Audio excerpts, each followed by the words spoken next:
25 yan, te, di ba? Wow. Yan, 25 lang kanilang coffee jelly.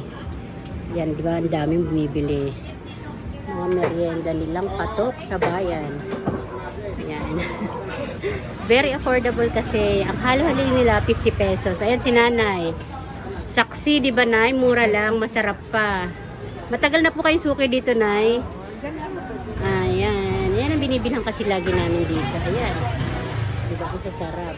Ito gusto nyo ipapa macaroni yan. Pwede na yung macaroni yan. Grabe. Ang sarap talaga. Punong-puno. Hitik na hitik sa meriendahan dito sa Tahimik Street. Yan. Yung favorite ko yan. Sa ang lugar ng Tahimik, anong resto. Pero yung Tahimik na yan, ako, pag pinasok ko, punong-puno ng mga makakain. Grabe. Try nyo.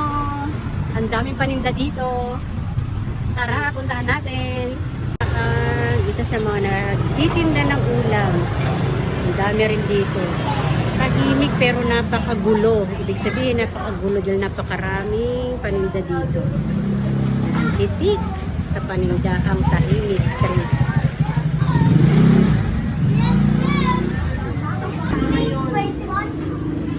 Ayun ang nagtitinda ng hanap. Wala sila. Ayan. Isa sa mga nagtitinda. Ayan. Ayan, sold out na. Ang kanilang paninda.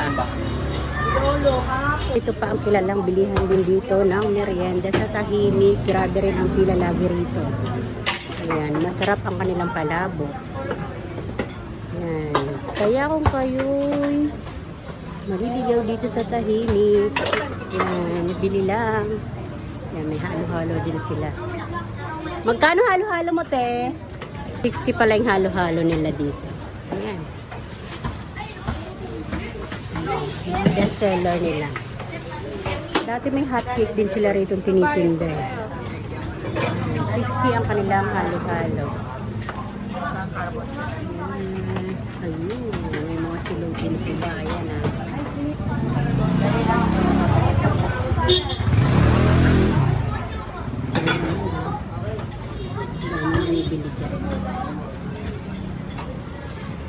Creamy ang kanilang halo-halo.